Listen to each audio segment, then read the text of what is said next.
Hello, good afternoon, and welcome to a tactical special. A really happy tactical special, actually.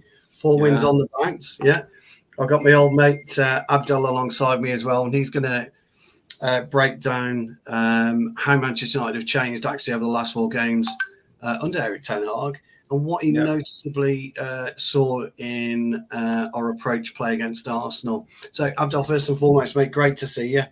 How are you feeling? Good. It's been a very hectic couple of weeks for me, but United were winning, so they made it easier, I guess. So, yeah.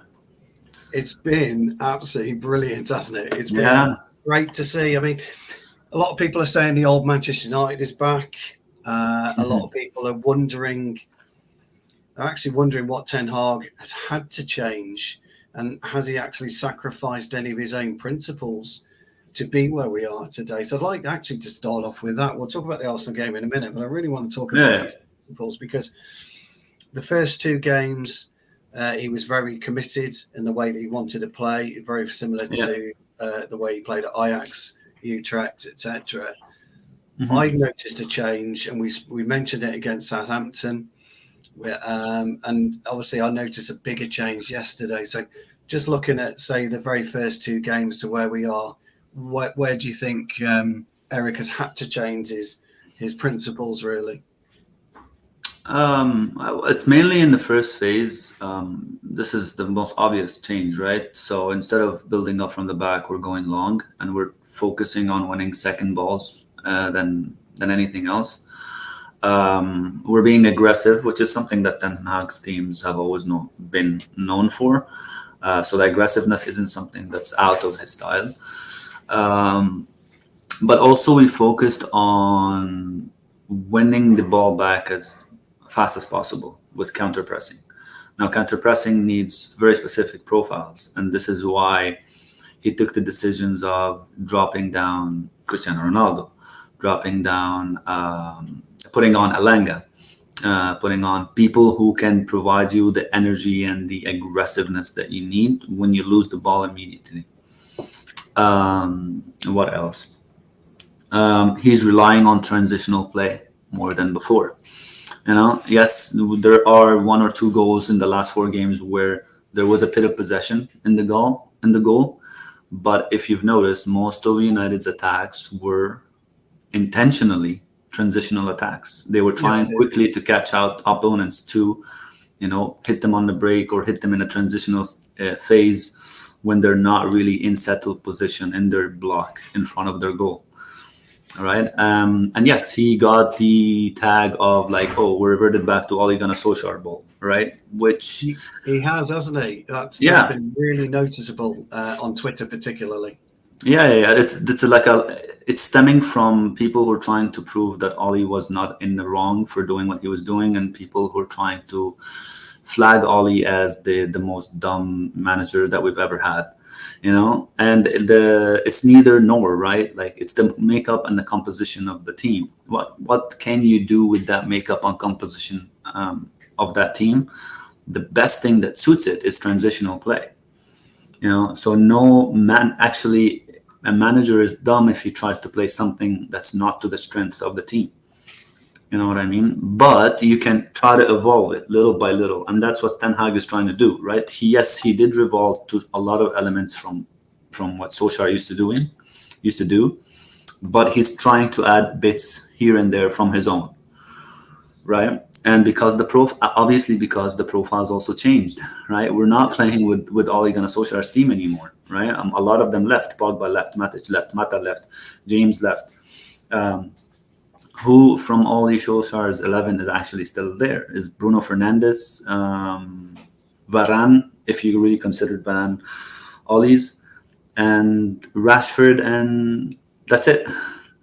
Yeah. Like, and McTominay. I mean, if you call McTominay Ollie's, right? Yeah. But like then, this is the only profiles from the existing style that we had. But the fact remains that our attackers are speedy attackers that like transitional play, Yes. not Yeah. positional attackers, right? So that's why they look better when they're attacking their opponents quickly on the transition. Yeah. I totally agree. It's one of the things I picked up is that he's gone to more, as you quite rightly say, transitional play. A lot of people are just confusing it completely with counter-attacking football, which is a different way of playing completely. We should explain that today, like the exact difference between those two. Yeah. Go ahead, because I think it's really important that people understand the difference between transitional play and counter-attacking football, because Ole Gunnar Solskjaer was renowned what people call counter-attacking football, and he wasn't, which is funny, which is even funnier. He wasn't even that. Like, sure, in the big games. Okay, so in the very big games, like City, Liverpool, mainly City, Liverpool, not even the other top six, just City and Liverpool. Ole will set up in a low block, and rely 100% on counterattacks. But what is a counterattack? The counterattack actually happens when you are being attacked. So the opposition has the ball, right? You don't have it. You're in your defensive phase, in your final third, your own third. So your opposition's final third. And you're defending in a low block. You win the ball back, right?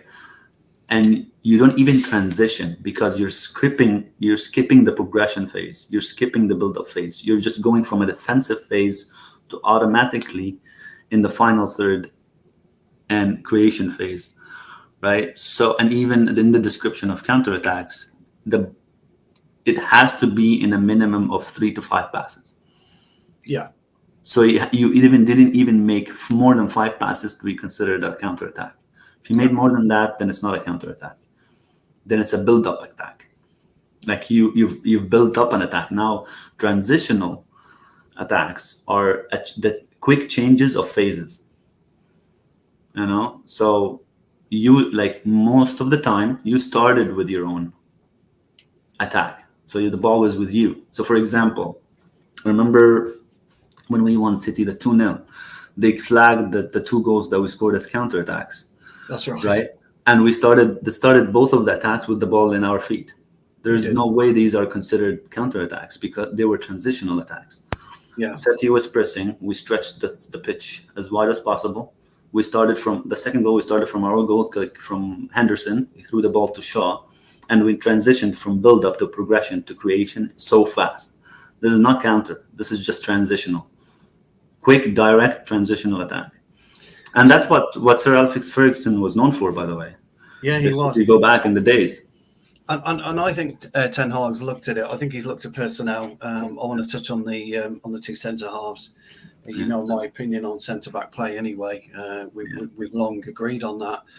And I'm thinking that the way that Ten Hag's able to transition the ball is better now when he's got a ball playing centre half in terms of Martinez. Not so much Varane, but certainly Martinez.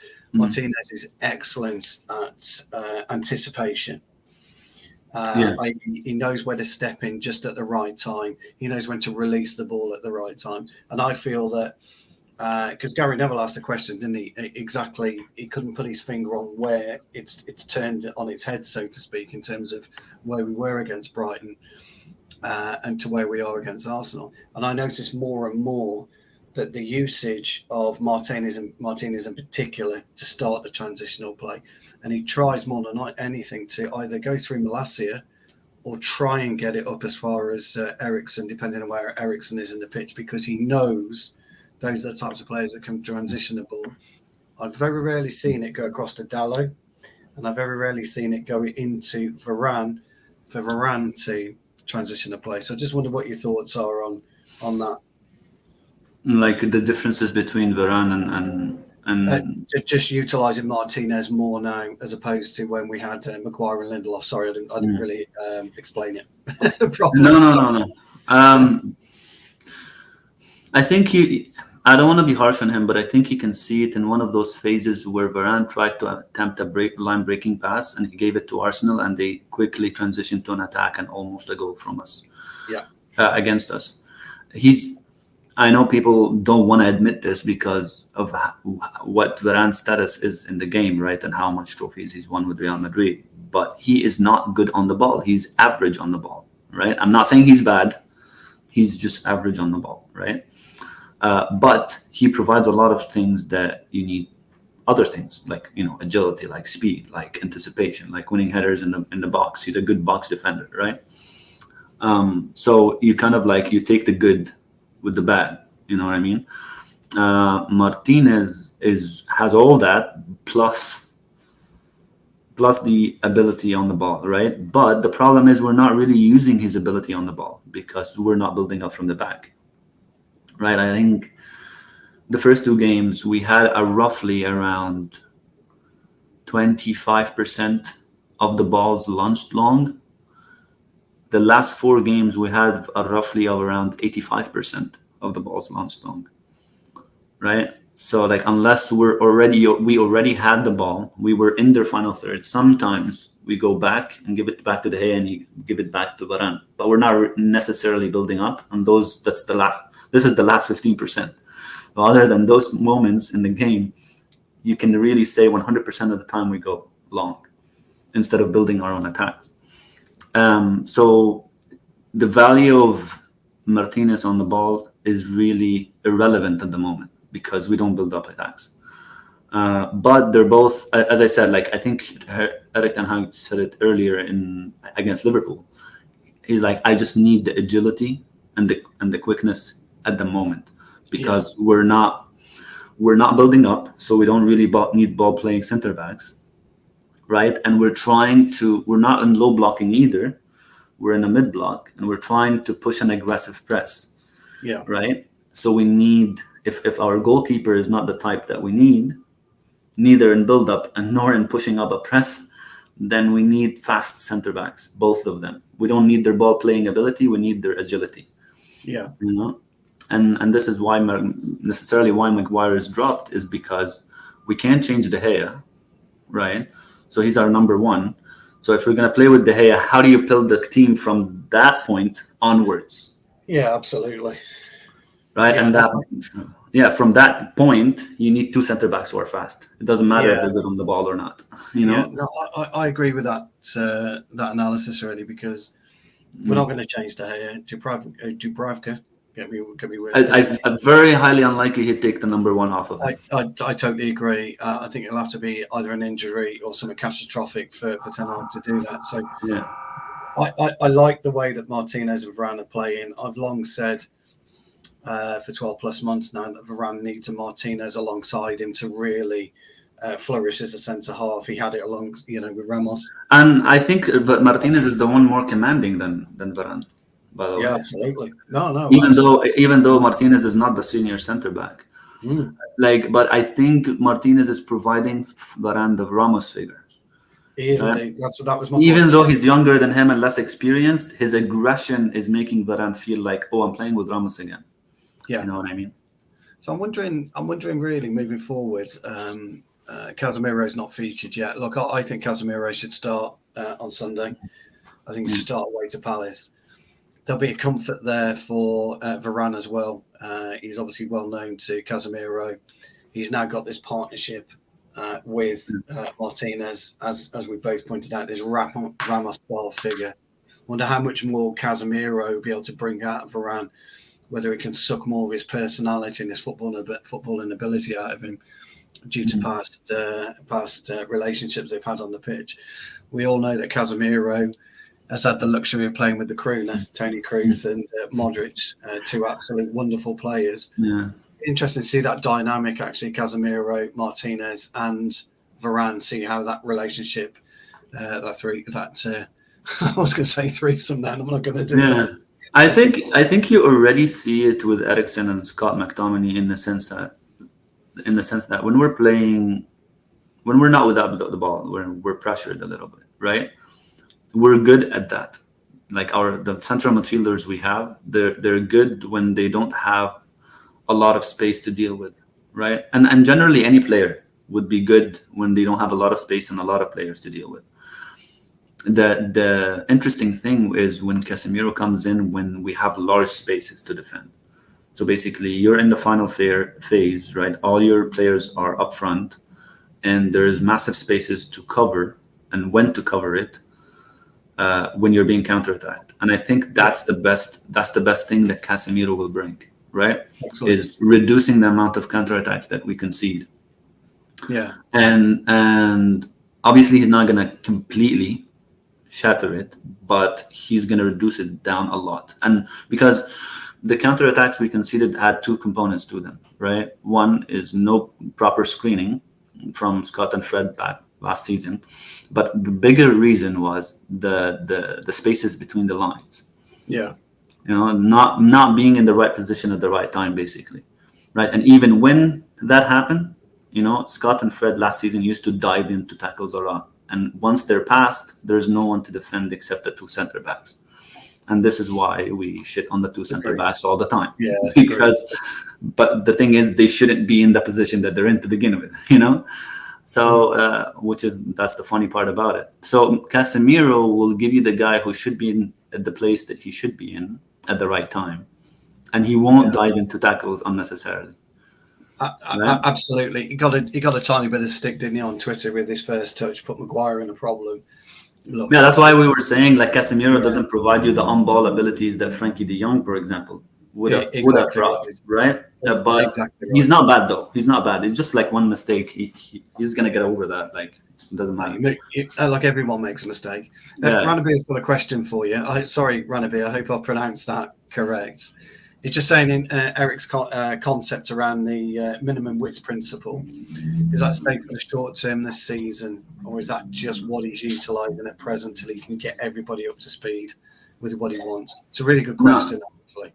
No, I think it's just for now. For the current style that we're doing right now, mainly if you've watched Ajax play, you'll notice that they maintain a very high width, not a low width one. So Anthony is one of those touchline wingers. For example, I know when we come against like a 3 at the back systems, their width is like the full length of the pitch, the full width of the pitch. Sorry, but I think he's doing it just for right now because basically we're the ones without the ball, so the other teams are the ones who are exposed. So we don't really need width. You need width only if you're facing low blocks. Yeah. So when you're facing low blocks, you need to stretch them to make space between the players so that you can drop into the pockets, right? If you don't make space, then there's no pockets. There's no pockets, then you can't really create anything. But if you're not the team that's facing a low block, you're the low block, then you really don't need maximum width. You need min width, really. Yeah, I can understand where he's getting that from because we're starting to play not so much as inverted fullbacks, but the fullbacks are tucking in a lot more than what they used to when we're out of possession. So I can see where Ranabir was looking for and talking about that. Yeah, because we're playing with a 10 system. Yes, that's we're not playing with a 2-8 system. Yeah, agreed. Yeah. The thing is, so if your fullbacks are the ones maintaining the width, where does your 10 go? Does your 10 withdraw? But you can't make Bruno withdraw. Bruno's good higher up, right? You can do asymmetric, like one fullback goes, one fullback stays, kind of thing. Yeah. I mean, he can do that, but I don't think he does that a lot. It's kind of like haphazard at the moment. It's not really like, I wouldn't say it's a routine. Like sometimes Malaysia stays in the midfield line and those 3 for screening the counterattacks, and sometimes Malaysia go and does an overlap. Same thing for Diogo Dalot, right? So it's kind of like he's relying on the players' intelligence to know which moments should they do an overlap and which moments they shouldn't do an overlap. But the overall structure is that Bruno is in the front line, so only one of the fullbacks can go and one of the fullbacks can stay. If both fullbacks stay, then one of the pivots goes, which usually is Eriksen. Yes, that's right. So talking of Eriksen, Urawa's got a good question for you as well. I thought he was excellent at Eriksen. He was by far my man of the match. But I will say this. Eriksen, I could wax lyrics about Eriksen right now. I know. I was massively impressed with Ødegaard as well. I thought his vision on occasions was phenomenal. He's a great player. He was a huge talent, wasn't he, at Real Madrid when he was a 14, 15-year-old. But he just couldn't break the Cruz Modric. No one can break those two. You can't break the Kruna. But Ura was saying, what did you think about Eriksen following Ødegaard and stuffing his spaces? It's a really interesting question because I thought he did it okay, but not brilliant. I thought Odegaard was phenomenal at finding Yeah. space and making Like it. Arsenal has gotten very, very, very good in possession of the ball. They're weaker out of possession. So in their defensive phase, they're weak and they do a lot of mistakes. And this is probably why, like, for example, when they played against Crystal Palace, when they had the ball, most of the time they were good against Crystal Palace. The moment the Crystal Palace gained control of possession, they looked shaky and Crystal Palace created a lot of chances against them. That's right. I had insights for it with is that not a function of the profiles again? I'll answer that just 1 second. Yeah, So what was I saying about the Odegaard? Oh, I completely lost my thought right now. You lost your train of thought there, didn't you? Yeah. I was talking about the question was, what do we think about Eriksen's almost man-to-man attempt at Oh, marking? I was talking about Arsenal's defensive frailties. Yeah. It has something to do with the profiles again for Arsenal, but they have this synapses in concentration when they're maintaining the defensive shape, right? Both in the back line and in the front line. Like they're not that bad at it. Like they're not like United were yet last season, but they have those moments where they completely snap. I mean, like for example, our third goal, the one where Eriksen and ran with Rashford, that has nothing to do with us being that brilliant. It's that they overcommitted massively on one side and left one defender on Eriksen and Rashford. Like who does that? That's dumb, basically. Like it's a very dumb mistake to do. And Bruno saw that, just one ball, and he released Eriksen, right? And Eriksen just passed it to Rashford. It was massively naive, wasn't it, from Arsenal? The last 20. It was very, very massively naive. And this is why I think like his changes far exposed Arsenal more than actually protected them. Arteta. Yeah, it did. Yeah. Yeah. So. Yeah, I think that's their weakness, and because why are they so good in possession? Because all the players he's been buying, they're very good technically. You know, like on the ball, Zinchenko, Jesus, Odegaard, what's his name? Yeah, Ben White is very good on the ball defensively. Ben White, you got who didn't play. I thought was Smith Rowe. Smith Rowe came on. He's a very good ball player. Saka on the ball is technically is massive.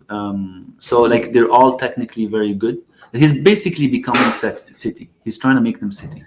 No, I totally agree. So coming back to Ranabir's question, which I know you were reading it. So another great question. He's talking about the function of player profiles again here. Yeah, absolutely. I wrote that in my article when I was explaining Ten Hag's managerial, style. The profiles of players dictate the style that you play. You can maintain the principles of play, and because people confuse these things, right? So like there's principles. Principle is what me as a manager. Let's say, I love a low block. I'm a Jose Mourinho type of manager, right?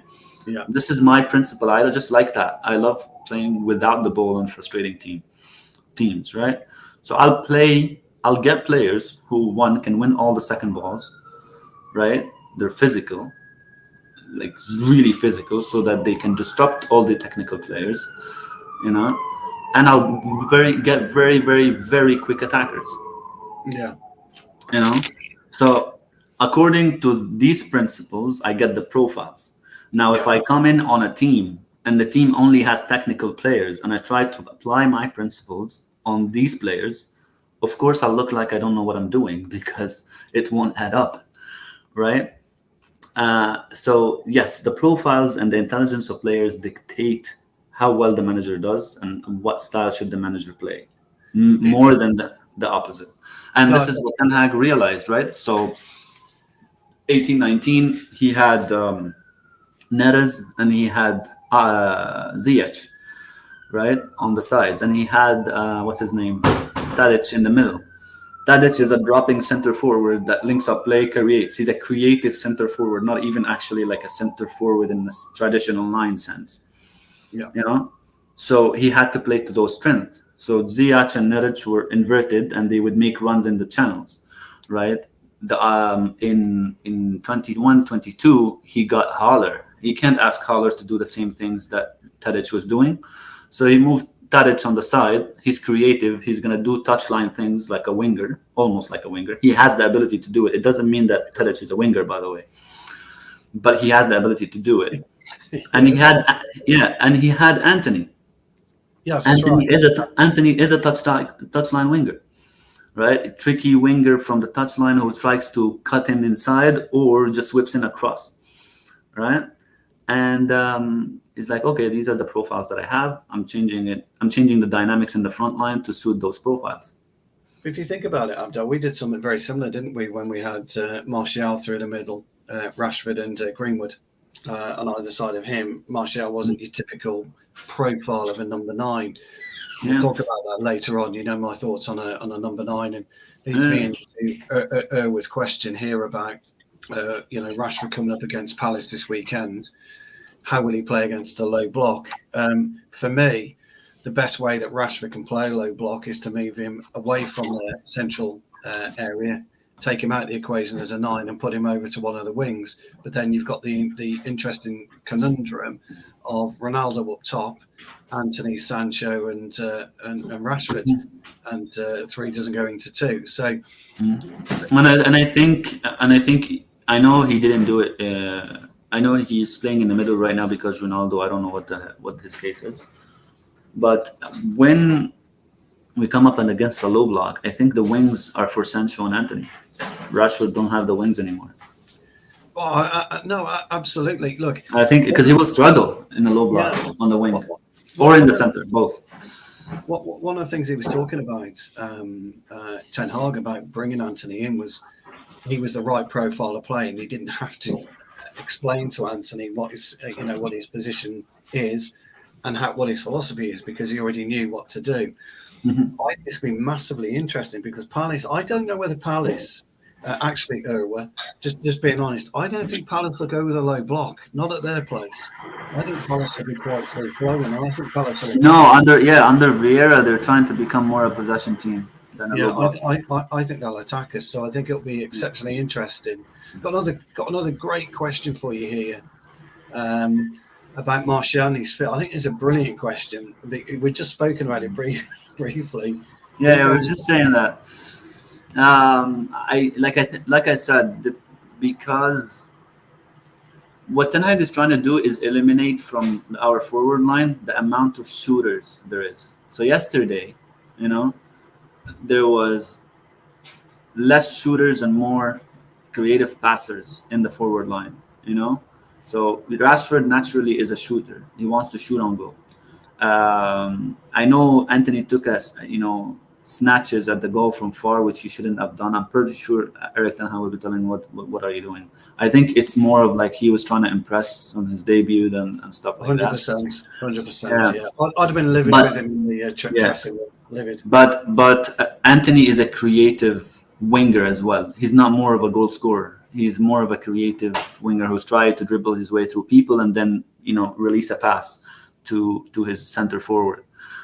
And the idea would be here, if you look at all our forwards, like Martial, Sancho, Anthony now, Cristiano Ronaldo, Rashford, those 5. So forget Alanga for now, but those 5. Yeah. From those 5, who are more inclined to be shooters and who are more inclined to be creatives? I can only think of Sancho and Anthony, right? You see, and Martial a little bit too. Martial is in between. The other question you've got to ask yourself then, Abdel, is you're right about the shooters and the creators, but out of those 5, who's your main finisher? Who lives, eats and breathes in the 9-yard dangerous area that we need? That's what we're coming to, right? Yeah, exactly. Only Ronaldo. Yeah, he's the only one that's got that instinct. And what I mean, guys, people are watching. I've interviewed Andy Cole on many of occasions, and many Premier League strikers through what I do for a living. And one of the biggest things they always say to me is anyone can be a striker to a point, and they can be a striker to 9 yards away from the goal line. It's within that 9-yard area where a real striker becomes alive, because thinks that split second before two defenders and the goalkeeper, his ability to understand where the ball's going to drop in the area is something you cannot teach. It's something that you're born with, something that you graft at, something that you're constantly, trying to perfect. Ronaldo is still doing that. He's still trying to perfect it. So it can only be Ronaldo for me. Yeah, but I think the point here that is, what are the instructions giving, right? Are you giving the instructions to Anthony and Sancho to only be creators, right? Or are you telling them, look, if you have a chance on goal, shoot too? Shoot. Yeah, absolutely. Yeah.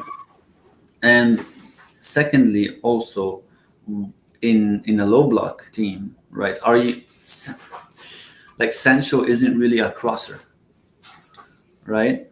He's more of a cutback guy or a pass to someone who's making a run diagonally inside the box, you know? Yeah. So it's kind of like, how do those three work together, basically? That's one thing. Secondly is, how do those three work together off the ball? That's the key. Yeah. Right? Because like after the Arsenal game, Eric Ten Hag said, we played well and Arsenal played well, but we defended with 11 men. We did. No, it's like did. We defended with 11 men. And I was like, thank you for saying that, because I've been saying that all season and people were telling me, oh, the others should do the work for him. I'm like, it does not work like that. Unless you have a workhorse, which is like an Anthony or a Daniel James or a Cavani, and you're willing to run them to the ground so that they can carry the work of two, then sure. But we don't have that. Well, for the first time in a long time, maybe even 2 years of the Premier League, Abdel, I saw a Manchester United team suffocate an Arsenal team. I mean, I was playing more down to Arteta's woeful decision with the last 20 minutes, but we utilised it brilliantly. We absolutely suffocated. Saka got frustrated. And as in like pressing wise? Yeah, in pressing wise, and the way we disrupted them, the way we were able to hold the ball better, move the ball better, move Arsenal around. I think our counter pressing was okay. The initial pressing when they're building up can be improved. It's still the same kind of pressing as it was when it was always Ollie, right? First 20 minutes. The way we're guiding the press between the center backs and the goalkeeper. And then once they played out to the flanks, we swarmed the entire flank to, cut off all the passing lanes. And then they have to attempt a very risky pass that one of our center backs or full backs intercept. And then we get the ball back that way. I've seen that under all the time. Yeah. Right? The problem is, though, because you have Rashford as a tip and then Bruno Fernandes behind him, two things happen. They either lose their angles, that's one. So they open up passing lanes. Secondly, they sometimes do things on their own. Yeah. So, yes, even in the Arsenal game, I've seen Fernandes run like a headless chicken. Yeah. Well, that's get back. I'm like, get back in line. Get back in your position. Mark their central pivot because you're breaking our press now, right? And then he realizes, and then he goes back. Right? And then 10, 15 minutes later, you see Rashford running on his own. Yeah. Come on, guys. Just stay in shape, But then again, the problem is when it's only one person doing it, you can survive. Yeah. You can survive sometimes. They broke the press on both times. Like Arsenal built up and they went to the final third. But the key point here that they went back, Rashford and Bruno, when they did what they did. Here's the thing, though. Pressing in football is nothing new. I mean, most modern No, it's not. It's been here since the 60s. It's just got more popularized now. Yeah, most modern day fans feel that the modern day pressing game was Guardiola-esque. That's where it all came from. False nine, started at Barcelona, etc., etc., etc. But there's so many different ways to press in a football match. And most fans are looking at pressing as it's got to be done at a turn of pace. And me and you have discussed on many occasions, you can actually press within an area. You don't have to be touch tight for a press. You can be just in the right area to make him think about what he does, i.e. make him think about going backwards and make him think to go into the side. And it enables you to get back into position. So Because that's how pressing was before. It was that's more running exactly directly at players. it Now, wasn't. like end of 80s, beginning of 90s, I don't know if you know him. His name is Jurgen Klinsmann. Right, big Jurgen. Yeah, we all know Jurgen. Yeah, he's the one who first, well, he wasn't the pioneer of it, but like he's the one who started to popularize it with Ralf Rangnick in the early 90s, you know, and they introduced the German Bundesliga to systematic pressing, So where exactly. pressing with brain, you know, pressing, but they called it literally pressing with brain, And do you know who it not was? pressing by running. Lothar Matthäus. Lothar Matthäus was instrumental in that as well. If you remember Lothar. Yeah. I think one of the Eastern European teams as well. I think Ranić saw one of the Eastern. I think Lokomotiv. I don't pronounce their name very well. Lokomotiv or something like that. Moscow. See, I think it was either Moscow or some Czech Republic team. Yeah.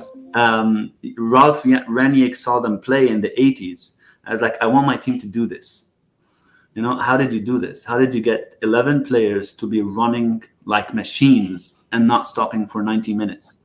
Zagreb. And the funny part is the same story repeated again, but with Ralf Rangnick, Jurgen Klopp told him, how did you get Hoffenheim to do this? I want my teams to do this when he was playing at Dortmund. And it was Ralf Rangnick and Jurgen Klinsmann that introduced pressing with brain. Like you press, but it's not an exhaustion of energy. It's just how do you cut off players from playing their game, you know? And this is we still have a couple of players who are pressing without brain, you know, or just running at players, you know. And you can see it when Bruno Fernandes runs like a headless chicken, or Marcus Rashford runs on his own. Yeah, no, I love pressing. I mean, I played the game for years, and one of the things we used to talk about was a more sensitive pressing, a more sense type thing. Use your brain first. Don't use your legs. Use your brain, then use your legs. And football's always about use your brain first, then your legs. Your brain shows you where to go. Your legs get you there. That's what I was always taught. And you know as well as I do, Abdel, because we spoke of it, segment pressing was big for me when I was coming through. You know, in the 80s, segment pressing was massive. Yeah. Do that. But I think Ten Hag will want to go back to that type of pressing eventually. I think right now, I think you're absolutely right. And I do want to ask you Ranabir's question. By the way, guys, please like and subscribe to the video. Get your questions in for Abdel, because if you want proper answers, Abdel will give you the proper answers. If you want boring answers, I'll give you the boring answers. That's okay. Me and Abdel love football. We agree on football. We just view it differently. I view it through the eyes of a player, and Abdel uses it through the eyes of a tactician, and he's brilliant at it. So keep getting your questions in. So just briefly on Sancho then, because Sancho's our left winger.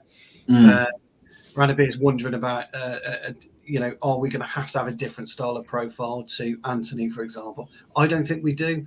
I think as much. I think we currently do, though. No, I think we do, because remember, like Sancho coming off from the left is more of a shooter. Sancho, more of a shooter that just like Rashford, he likes to cut in. But Sancho, I don't want to use the word smarter, but his recognition of space is better than Rashford, right? So when he cuts in, he just doesn't overcommit, right? So Sancho won't lose that habit of I want to cut in inside, right?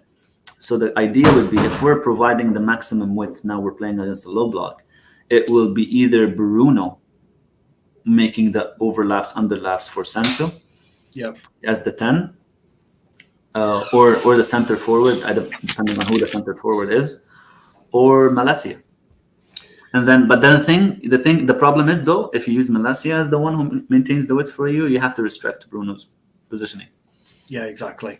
And the other thing for me, what I'd like to see Sancho is an explosive Sancho we know we've got. And I'd love to see him, you know, one of my favourite attacking things coming in off the left or the right is to attack the diagonal. I think it's the most fascinating and most exhilarating part of football at pace, at real pace, when you attack the diagonal and you make a defender think, am I going to go to you, potentially cause a penalty, or am I going to show you somewhere? Sancho's not done that, and that's why I think that's the type of profile I want to see from Sancho. If you think about Antony's cameo, and we'll call it a cameo, Yeah. he did both, didn't he? He attacked the width and he attacked the depth of the pitch, but he also tried to attack the diagonal when he wasn't trying to showboat. And I tend to agree with you, by the way. I thought he overplayed on occasions, but he was just nerves. It's a debut, trying to impress, $100 million player who just came Yeah. in.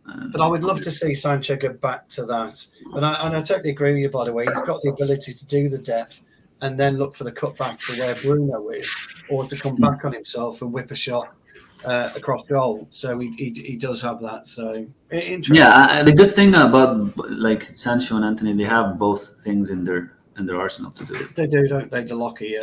They can run inside into the channel or stay wide. Although I think Sancho is better off cutting inside from the left than staying wide.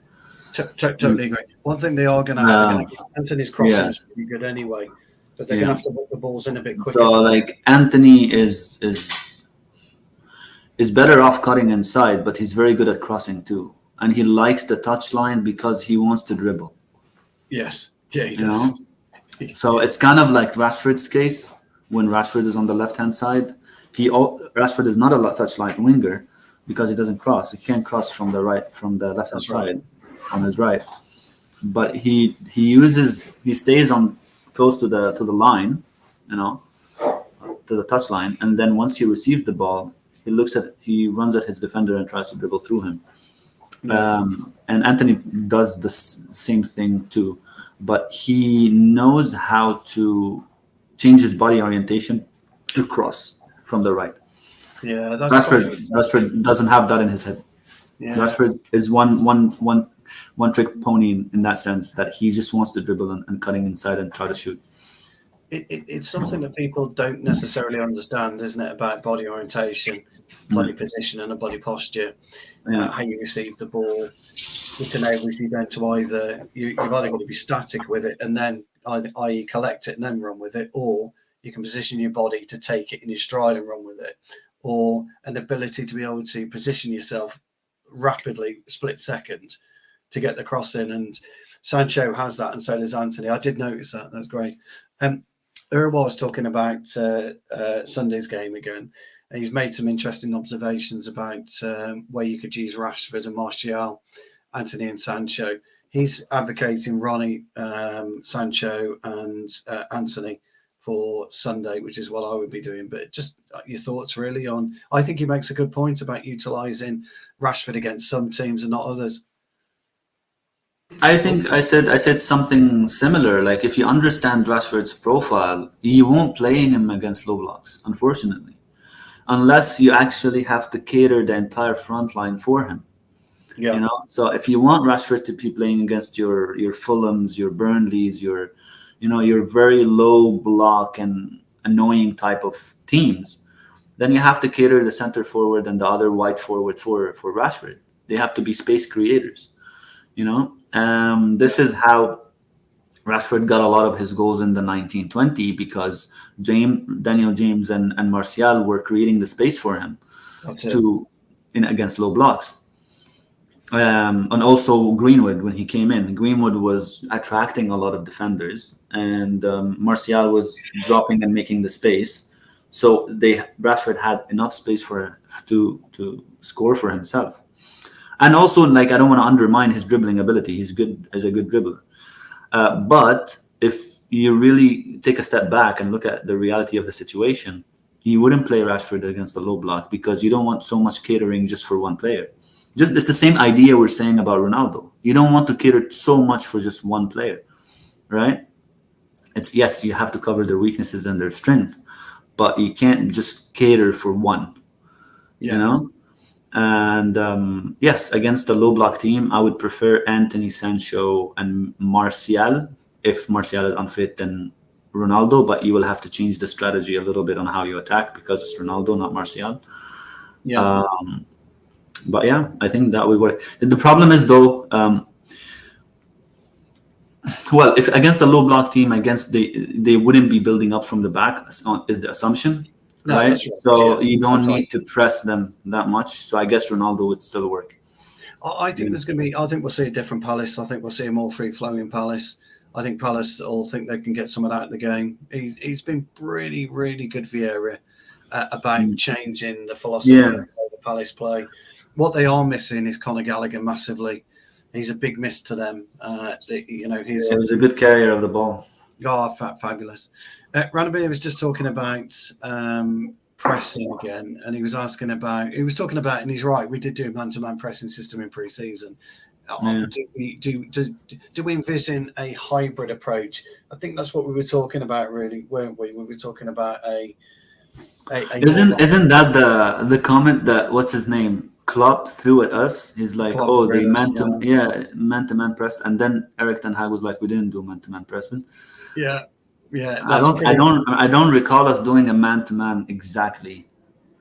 Like maybe it was a hybrid of two. The thing is, like pressing, the only part of pressing that isn't necessarily man to man is the front part of the pressing, because you can't press man to man there, or else you'll be down at the back, unless you're willing to take the risk, right? Like, Yeah, so preferably when you're pressing is that you don't have a man to man in the final line, right? Like two center backs against against one center forward. If the center forward is one. If there are two center forwards, you want 3 versus 2 when yeah, you're that's pressing, right. Yeah, right? And then in the front of the press, right, it's usually one guy, your center forward, who is just trying to hassle between the two center backs, basically guiding them. If you can win the ball, great, but the aim isn't winning the ball. Like that's why you see, for example, Martial running with a curved run between the center backs so that he can block the lane to the other center back while he's attacking one center back.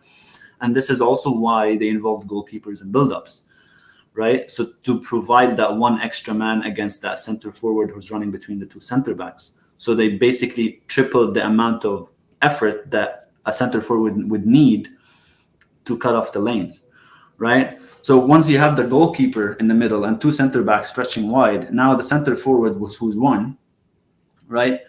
Be like, oh shit, now I have to press 3 guys, right? So the idea is just to aim the press, not to cut off the first 3 line, right? If the goalkeeper isn't involved, it's a much easier job for the center forward, because you can actually close all the lanes except for the center back who has the ball.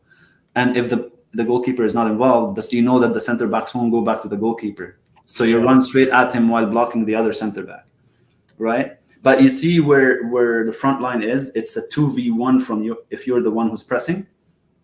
But on the opposite side of the press, it's an advantage to you. You're the one who has 2 against the 1. Yeah. That's usually how they do it. Now, if you want to do it man to man, then you're risking the back line. Basically, you're telling your back line, I want you to be 1v1 on each attacker, right? And you're committing one of your fullbacks to the forward press so that you can release one of the wide players. So now, instead of having one center forward running between 2 center backs, you have a wide player and a center forward both running at the center back at the same time.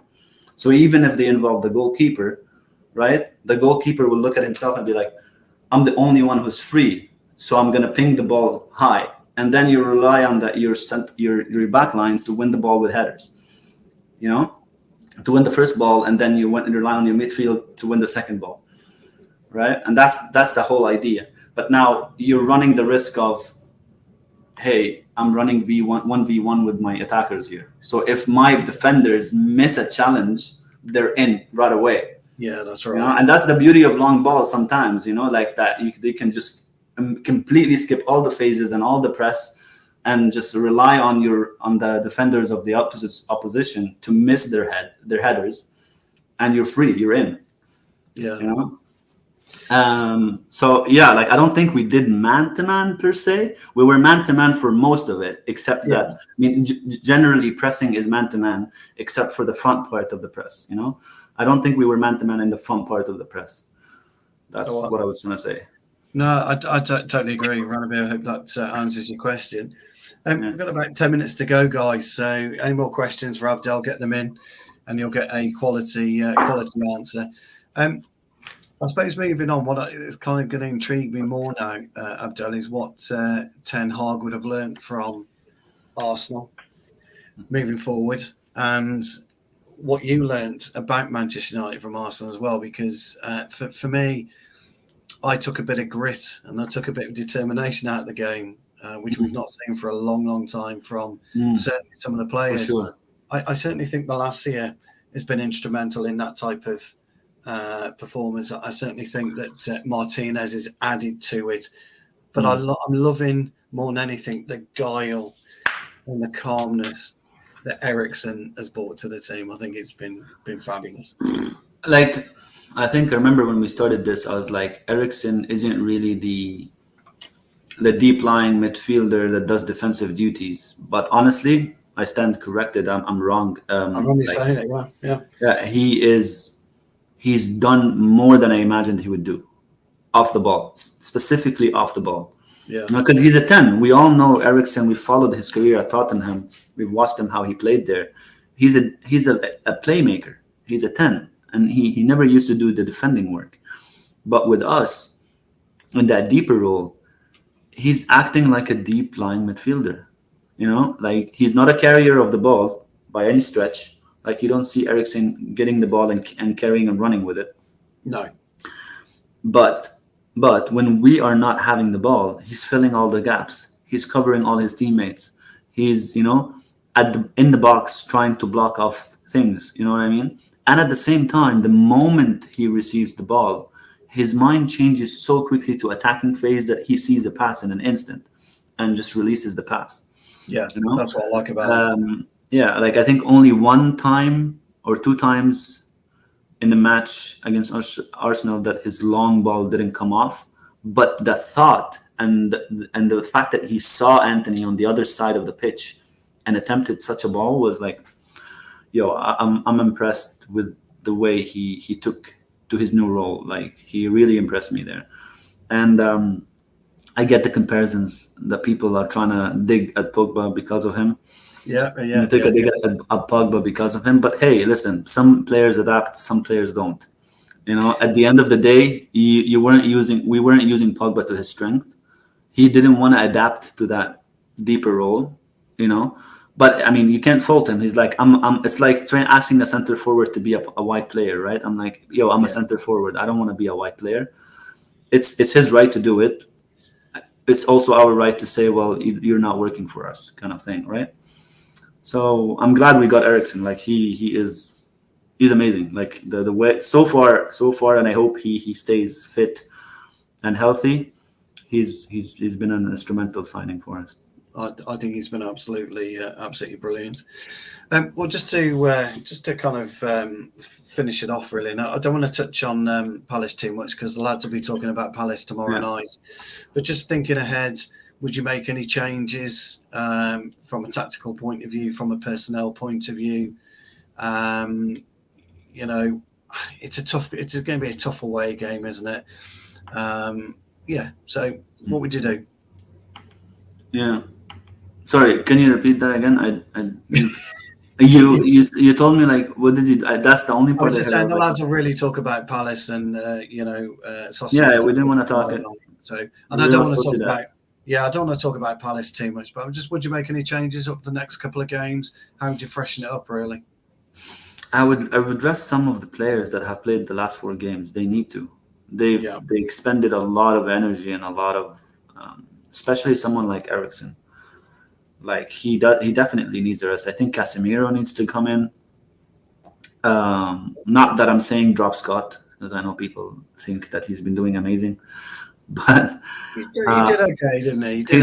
He did the Scott things that I know about him. I mean, the thing is, think of Scott McTominay whenever you watch him play against Leeds, and you come like, whoa, Scott was amazing today. I know, yeah. And then he the next 3 games he comes up against a low block and he looks the same old Scott. Yeah, exactly. Scott had half the amount of actions that Ericsson had. He wasn't largely involved in the game. He was involved in the first 15, 12 minutes, right? And then I'm not even having any agenda or anything. I forgot he was playing.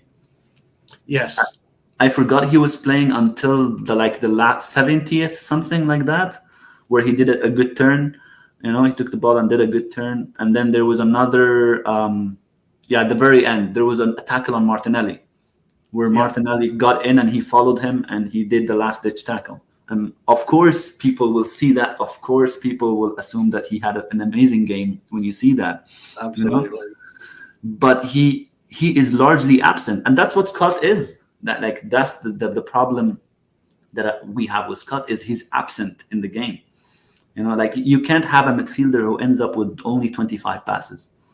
No, that's true. Yeah, and 15 of them are sideways. I thought he was a liability first 10, 15 minutes. He was committing yellow card fouls. He was, yeah, but he got away with it.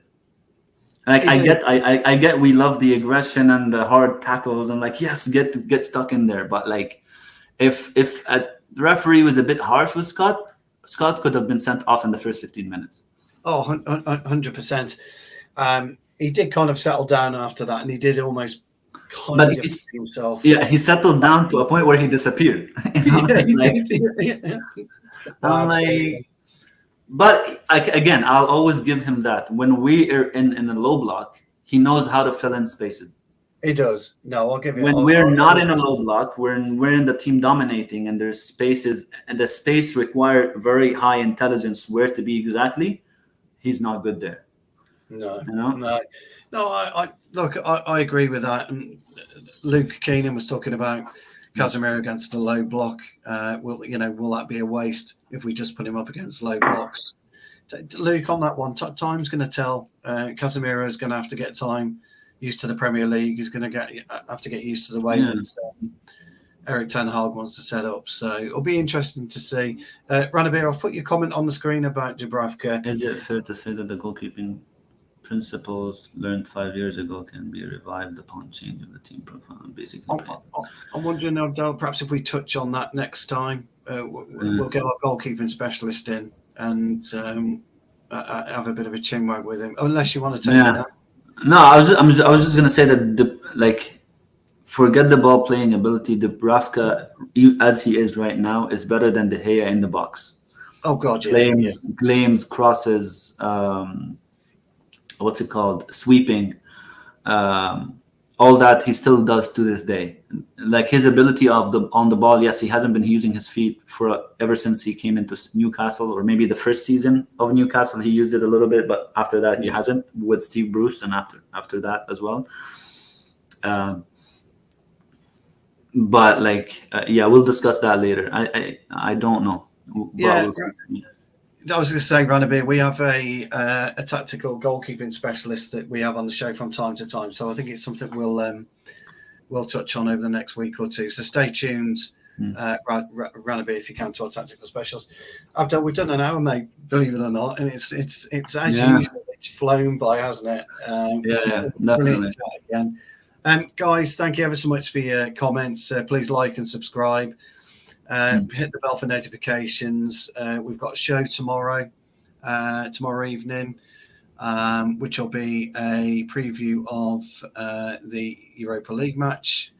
Myself and Abdel will be back in a couple of weeks. We'll have to look at the fixtures. I think we've got City coming up shortly, haven't we? I think so. Yeah, either City or Tottenham. No, I don't know. Or Tottenham, yeah. So we'll have a look at the games. Me and Abdel usually do a tactical special every fortnight, something along those lines. So please stay tuned. Yeah, 2 to 3 weeks from now we'll do one. 2 to 3 weeks. Yeah, follow us on Twitter, All for United. You've been a great audience. Thank you ever so much for the questions. They've been absolutely brilliant. Abdel, where can people find you on your socials? It's right there, the handle Abdel Bahiri on Twitter. I recommend you follow Abdel if you want any more, real insight into tactical, not just Manchester United, but tactics in football as a whole. Please follow Abdel; he's absolutely brilliant. Interact with him. You can abuse me at Stu Woolley, as people do. If you've liked what we've done today, please, as I say, like and subscribe, because it really does help the channel grow. Yeah. We are dedicated Manchester United fans. Sure. We're not here to be sensationalist. We're not here to cause controversy. We're just here to talk about football. whether people agree with us or not, it doesn't matter. That's what football's about. So, Abdel, a pleasure as always, old friends. A pleasure as always. And everybody, thank you very much for your comments. And we will see you again very soon. Thank you.